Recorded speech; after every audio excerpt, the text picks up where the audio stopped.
Faly miarabatsika tsirary avy riavana noho ny ty fotoana anisan'ny manandanja ity fotoana zay ao anatin'ny herinandro manokana ho an'ny tanora maneran-tany eo amin'ny fiangonana adventiste izany. Lohahevitra lehibe no niarahantsika nanomboka teto ary tsikina izany fa hoe MISEHOA amin'ny Tanàn-dehibe fanavotana ny Tanàn-dehibe tanora zay manova ny tanànana. Ao anatin'ity fotoana ity dia irarivo isika tsirary avy indrindra isika tanora mba handray hery lehibe eo amin'izany hoe ahoana moa zany no ahafahantsika miseho amin'ny zanak'Andriamanitra antsika amin'ny Tanàn-dehibe zay misy atsika tsirary avy. Faly miarabantsika tsirary avy ary ny firariana dia ahita ny soa sy ny tsara isika eo mpanarahana izao fandaharana izao. Manasa anao aho hiaraka hivavaka isika milohany hanomboantsika ny famelabelarana.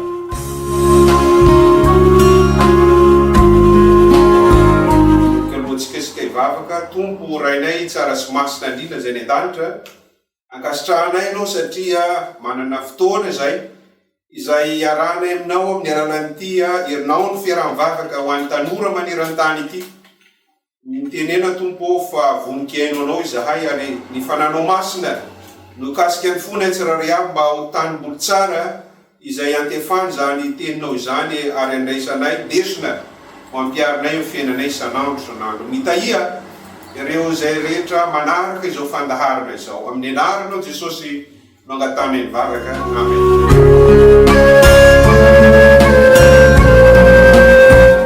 Eo amin'ny lohahevitra fahaefatra sady isika dia ilay lohateny manao hoe Miatrika ny Fahaketrahana, Dépression amin'ny Tanàn-dehibe misy anao. Ny ao amin'ny Salamo faha-efapolo ny 1:2 ny toko sy 9 zay fantoatsika mandritra ity famelabelarana ity. Manasa anao anokatra ny baibolinao ary dia ijery ao amin'ny Salamo faha-efapolo ny 1:2. Na mpiakatra avy tao lavaka fandinganana izy eny tamin'ny fotaka mandrevo, na mitoetra ny tongotro teo ambony vatolampy izy ka nampijoro ay. Ny mpanao salamo dia maneho amin'ny alalan'izany andininy izany fa tsy iza fa ilay Andriamanitra izay mpamorona atsika rehefa natsapa izy fa tao anatin'ny lavaka fandinganana ozy izy dia Andriamanitra no nampijoro azy tahaka ny ambony vatolampy. Eo am-panomboana dia misy tantara anankiray izay tantara ny vehivavy anankiray miaina nandritra ny fiainany manontolo tany amin'ny Tanàn-dehibe ary voalaza fa tia ny zavatra rehetra izany tovavy izany tia ireo zavatra zay mampientanentana eo amin'ny fiainana any an-Tanàn-dehibe, ireo kolotsaina, ny sakafo, ny fahafamanao, ny zavatra arakasa izay mivoatra isanandro saingy rehefa tataorina dia nisy zavatra izay tsy toa nampifantoka ny sainy tsolo, toa nanjary nampareraka azy ary tsy nisy heviny teo amin'ny tsolo zany ireo zavatra nampientanentana, ny fifandraisana ara-tsosialy zany ary voalaza fa tsisy zavatra zay nahafapoa azy intsolo. Zavatra nampalahelo ary avana de zao na tsy aro reraka mafy izy ary na fo maraina azy izy nandany alina teo am-pandrina dia voalaza fa tonga enta mavesatra tsy zaka ny asany ary nanjary sahirana izy ny fantoka teo amin'ireo zavatra mahafinaritra teo amin'ny fiainana teo amin'izany Tanàn-dehibe izany. Hitan'ireo namany zany, tsikatrireo namany zany nanomboka izy niatakataka tamin'ireo namany, nameno azy ny fanahina be, ny fieritseretana niatrika ireo famovozana izay azontsika antsaina sady teo amin'izany toerana izay nananany iana izany. Hitany iana ihany koa ity tovavy ity zany fa niova ny fahazotoa misakafo. Hitantsika tsara zany fa rehefa mieritreritra izany faharerana izany dépression zay mandalo izany, ny olona anankiray indrindra isika zay miamonina Tanàn-dehibe haitsika tsara izany dia matsiaro izany tsy fahampiana amin'ny lafiny maro isan-karazany izany. Tonga ady tsy tapaka ny torimaso. Rehefa miady am'izany tsy fahitantoro izany izy dia mifo izy amin'ny sasakalina ary miaraka amin'ny eritreritra ara-tsaintsaino zany fa rehefa tonga tokoa zany izany dépression na fahaketrahana zany dia toy izany no miseho toy ity zavatra izay nandalo tamin'ity tovavy atao hoe Ana ity. Farany ry havana dia zao taorinan'ireo zao volana maromaro zay nitondrany mangina izany enta mavesatra izany, nanapa-kevitra izy hitady fanampiana ary dia nanatona ireo mpitsabo nandeha nijery ireo thérapeute izy. Zany thérapeute izany dia mpitsabo izay mitsabo amin'ny fijerena ny fifandraisan'ny fihetsempoa, ny fisainana, ny safidy, ny fihetsika. Ary rehefa nanomboka ny resaka tamin'ireo mpitsabo thérapeute reo izy dia nanomboka nahita vahaolana sy fanantenana. Nanamarina zany ireo mpitsabo tamin'izay fotoana izay fa voany zany dépression clinique zany izy ary nanolotra jafitra fitsaboana ho azy ny mpitsabo tamin'izay fotoana izany. Ny olan'ny fahaketrahana, inona moa izany ry havana? Tahaka ny rahona mahaizina izay tsy mora levona izany fahaketrahana na dépression zany. Mety avoan'ny olona rehetra izany, na izaho na ianao. Indrindra fa isika izay monina ao Tanàn-dehibe. Ianao tanora dia tadidio tsara fa rehefa miavosa ireo toe-javatra maro samihafa tahaka ny toe-javatra izay nandalo tamin'ny anateto dia hitantsika tsara fa indraindray isika dia mahatsiaro izany fahalerana izany, izany fahaketrahana izany. Ary mety isy fiantsaikany izany amin'ny torimasonao, mety isy fiantsaikany amin'izany amin'ny fahazotoanao homana ka ahatonganao zany tsy anana hery intsony. Misy karazany maro izany fahaketrahana izany. Fahaketrahana vokatry ny toe-javatra, dépression situationnelle.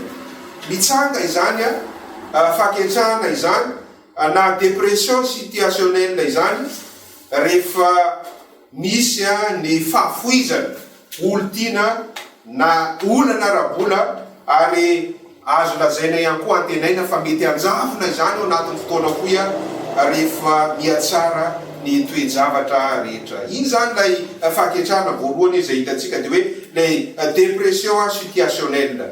Mety andalo eo aminao izany fa rehefa avy eo dia amenatsika ny vahaolana ny mikasika izany. Ny fahaketrahana araky ny vanim-potoana na ny dépression saisonnière izany.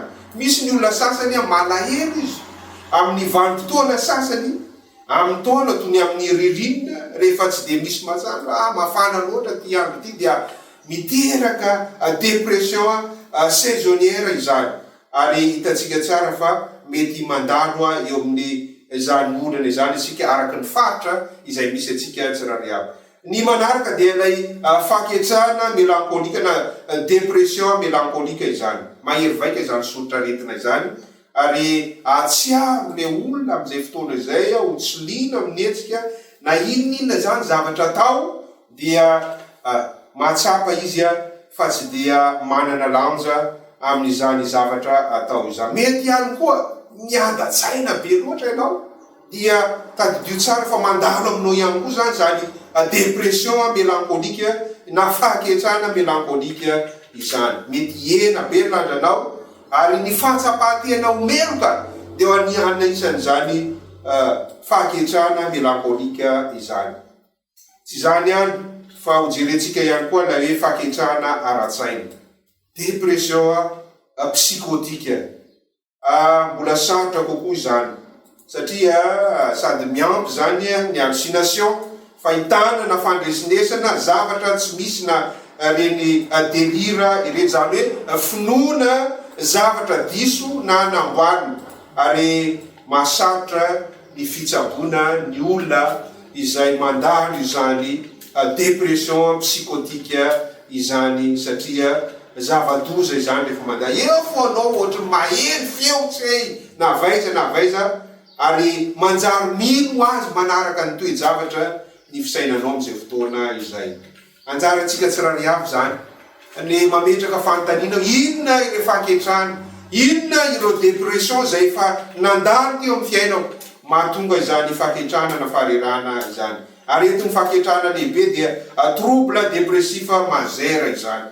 Dia tia indray zany ny endrika izay mahazatra indrindra ahafahana alahelo lalina ny olona anankiray, tsy falianana amin'ny zavatra, ary indraindray dia tsy mazotomana tahaka nazo an'ilay tovavy izay nasehontsika tamin'ny tantara tany aloha teo, tsy mahita tory, ary misy ireo fiantraikany maro eo amin'ny fiainana andavanandro. Mety ho toerana izay hitombohan'izany fahaketrahana na dépression zany tanan-dehibe noho ny ady-saina, ny tsy fisian'ny fifandraisana amin'ny natiora, ny loto, ny anto maro samihafa. Noa hevitra mijerentsika maro ohatra dia izany fahatsapatena orera mandrery izany. Mety hiantefa amin'ny olona maro izany, amiko sy aminao. Any amin'ny tontolo ny tanan-dehibe, ireo toe-javatra rehetra izay misy amin'izao fotoana izao ilaina, ny mahafantatra ny fiantsaikany zany amin'ny fahasalamantsika ara-tsaina. Mety avoan'ny tanora izany, mety avoan'ny olon-dehibe zany fahaketrahana izany. Ary araka ny statistika moa zany izay mivoaka dia any amin'ny 20 isan-jato mihoatra amin'ny zatovo eran-tany ny voan'izany arety an-tsaina na fahaketrahana dépression izany. Ry havana, tian'Andriamanitra sika hiala ao anatiny izany toe-javatra izany. Ao Baiboly dia mampafantatra fa misy ireo zanak'Andriamanitra lehilahy izay nandalo izany toe-javatra izany.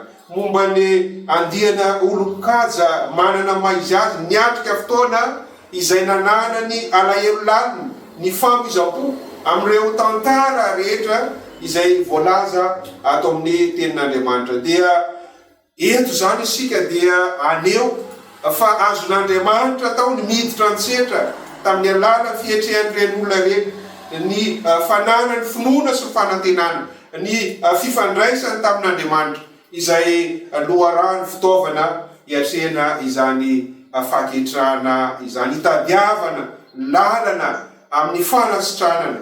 Andehitsika hijery ohatra vitsivitsy dia hitantsika eto zany ahoana ny fomba nahatonga n'ireny olona reny hiatrika izany toe-javatra maro samihafa izany. Jerentsika voalohany mikasika ny lehilahin'Andriamanitra anankiray dia tsy iza fa Davida izany. Davida dia voalaza fa lehilahy izay araka ny fon'Andriamanitra. Nandalo fotoana feno alahelo zany lehilahy izany, fahoriana lalina ary fijoroana vavolombelona ny amin'ireo ady ara-pihetsepoa izay nolalovany izany mpanao salamo izany. Zany no nahatonga azy nilaza nanao hoe nahoana mitandrondrika ianao ry fanako, nahoana nitoloko ato anatiko ianao, manantenana Andriamanitra fa mbola idera azy any izany izy no famonjena ny tavako sady Andriamanitra. Davida zany dia maneho amintsika fa nanoloana izany dépression, nanoloana izany fahaketrahana izany, dia niantetra tamin'ny famonjen'Andriamanitra izy.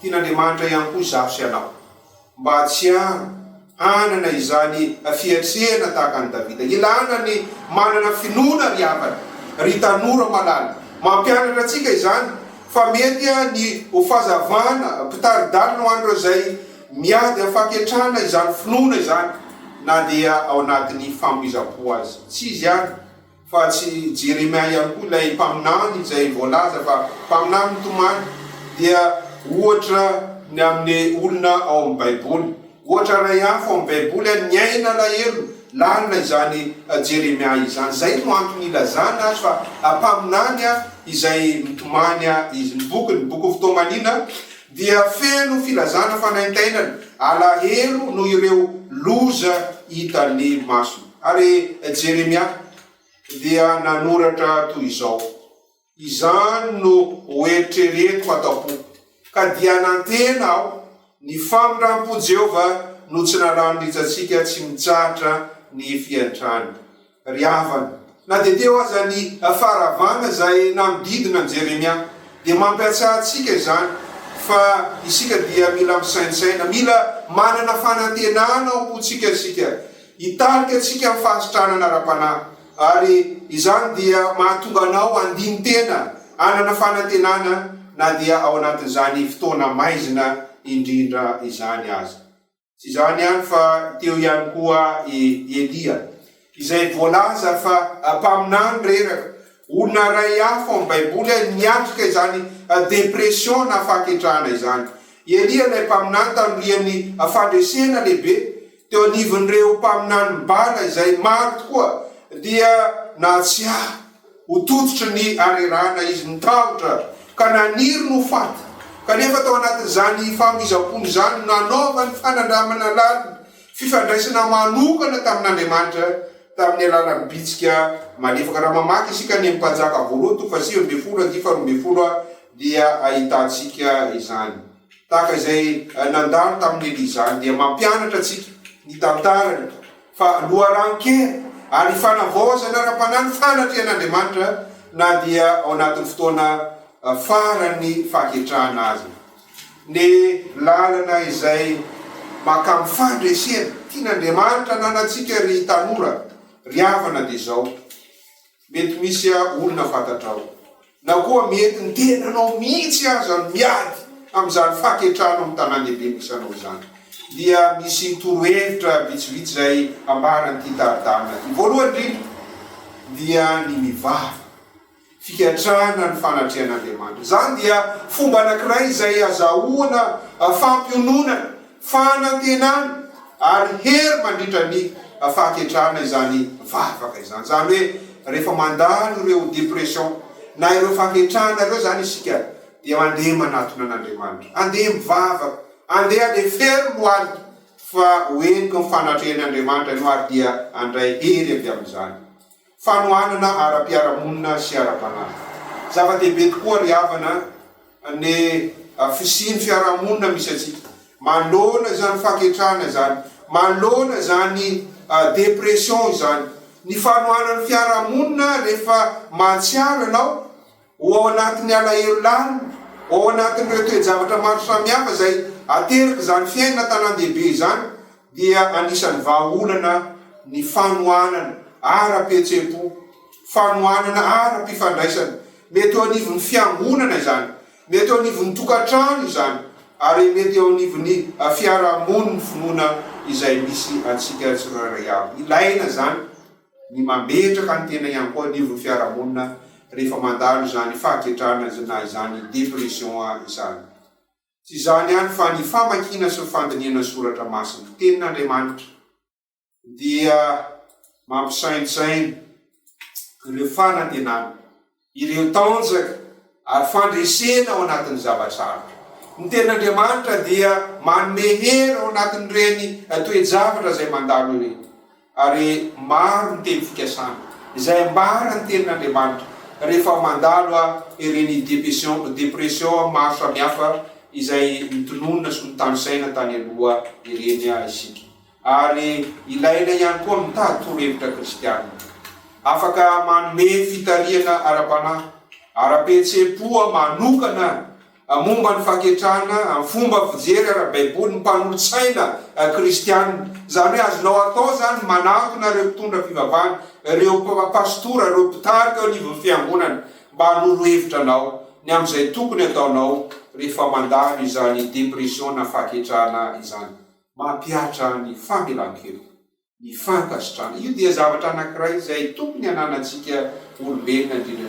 Dingana manome fahafana ho an-tena ny fianarana mamela ny hafa, mamela ny tena. Satria zany fahatsapahantena omelo koa izany dia mila ny hafa ny manala izany, ary mila ny fampahirezana avy amintsika zay ivelany reny olona mandalo reny toe-javatra reny dia zao zany mahaiza mamela ny heriko ny hafa, mahaiza mamela ny heriko ny tenanao ihany koa. Misy olona manko indraindray ihany koa na dia tenany azy dia melony mandrakariva manoloana ireo fahaketrahana na ireo Dépression zay mandalo matetika eo amin'ny fiainany olona tia Tanàn-dehibe. Miara amin'ny fitokatokana, aza dia tia mitokana loatra fa ny fiarana amin'ny namana sy ny havana ao anatin'ny finoana sy ny fibanjinan'Andriamanitra dia zava-dehibe izany. Mitady famantompiana amin'ireo olona izay azo lazaina fa matiana rehefa ilaina izany.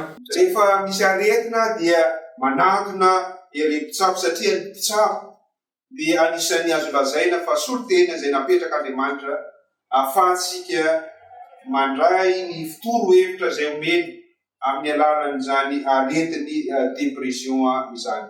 Mandray apoha ny fahasoavana sy ny fitiavan'Andriamanitra. Afaka manampy amin'ny fanamaivana, mifatsapahantena omeloka ny hevitra na ny henatra mifandray amin'ny fahaketrahana ny fahatsiarovana izany fitiavan'Andriamanitra izany. Zava-dehibe izany dia izao hoe mila ny hafa ianao rehefa ao anatin'izany fahaketrahana izany. Mila n'Andriamanitra ianao rehefa ao anatiny dia izany dépression izany. Fa raha ohatra fa mitokana fotsiny ianao mionona aminao tenanao manokana dia tsy ahita fandresena ianao ao anatin'izany. Ny lalana mankany amin'ny fandresena ao anatin'ny fahaketrahana dia ambony ny zavatra rehetra dia ny fitokiana sy ny finoana an'Andriamanitra. Eto famarana ry havana, ry tanora malala. Anarivo ny tanora izay monina ny Tanàn-dehibe. Maro dia maro ireo olona izay monina ny Tanàn-dehibe misy anao. Miady ao anatin'izany fahaketrahana izany. Amazanak'Andriamanitra anao dia fotoana izao anomezanao fanantenana ho azy ireo. Fotoana izao izay ilazana amin'izy ireo fa manana ny hery isitona azy ireo hiala amin'izany lava famizapo izany Andriamanitra. Ary izao sy ianao no antsoin'Andriamanitra mba hitarika ireo tanora malala. Raha miady ao anatin'izany fahaketrahana izany ianao, tsy haiko intsony na dépression inona ny mahazo anao amin'izao fotoana izao, na dépression saisonnière izany, na dépression mélancolique izany, na dépression psychotique izany, na trouble dépressif majeur izany, dia tadio tsara fa Andriamanitra ireny ihany no afaka anananao anatin'izany rehetra izany. Fitadiavana fanampiana amin'ny lafiny ara-panahy, ara-pitsaboana ny fomba tsara indrindra amahana izany toe-javatra izany. Eo amin'ny fiangonana dia mety misy ireo olona, ireo diakona izay vonona anampy anao, ame anao loharano sy taovana hitadiavana fitsaboana na mpitsabo matianina momba izany arenti-tsaina izany. Tsy maniry afa-tsy ny amory sy angalatra ary andrava ny fiainanao izany devoly izany. Fa Kristy kosa dia milaza aminao androany fa izy dia tonga mba hanananao fiainana, hanananao ao anatin'ireo dépression na fahaketrahana izay mahazo anao ireo. Mangataka manatona an'Andriamanitra raha mila izany fanampiana izany ianao. Mahereza andao sika hiatrika miaraka izany ola ny fahaketrahana izany ao amin'ny Tanàn-dehibe izay misy antsika tsiraray avy eo ambany fahasoavan'Andriamanitra. Zao dia manasanao aho andeha sika hiara hivavaka, angataka an'Andriamanitra mba ahafahan'Andriamanitra miditra mitsetra amin'ny fiainanao, miditra mitsetra amin'ny fiainako manokana ho atsika tsiraray avy izay miatrika izany fahaketrahana izany.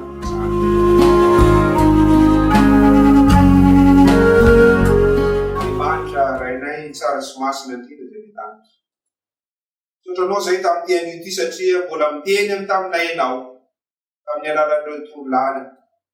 Fa maro ireo toe-javatra izay atrian'ny tsiraray avy eo amin'ny Tanàn-dehibe izay misy dia ny fahaketrahana izany na ny dépression izany, izay matetika manova ny toe-javatra rehetra eo amin'ny fiainanay ary fatsapahanay fa mila mpanampy izahay ho any amin'iza moa izay ray. Any aminao ihany misy ny fiainana. Ary nambaranao fa ny devoly manao izany asa izany, fa ianao kosa amin'ny alalan'ilay Jesosy Kristy dia mandrava izany asa ny devoly izany. Fantatrao ny mahazo ny tanora amin'izao vanim-potoana izao. Mangataka aminao tompo mba hiditra mitsetra ny fiainany tsiraray avy. Anala ireny zavatra izay mahaketraka ireny. Fa ny hery ny fanatrianao kosa dia endrika ny fiainan'ny tanora tsiraray avy. Anala azy ireny eo ambany izany fanadevozan'ny fahaketrahana izany mba hiarina ary hitsaka laladava satria manana anao ilay tompo sy mpamonjy. Izany vavaka izany dia tononona sy angatanay noho ny anaranao Jesosy Kristy mavonjy. Amen. Teo zany ry havana no amaranana izao fotoana izao. Taoko fa Andriamanitra no hitahantsika tsiraray avy ary dia mbola manasa antsika ihany koa amin'ny fotoana manaraka satria mbola mitombo zany ity anao ny fiarahabavaka ty.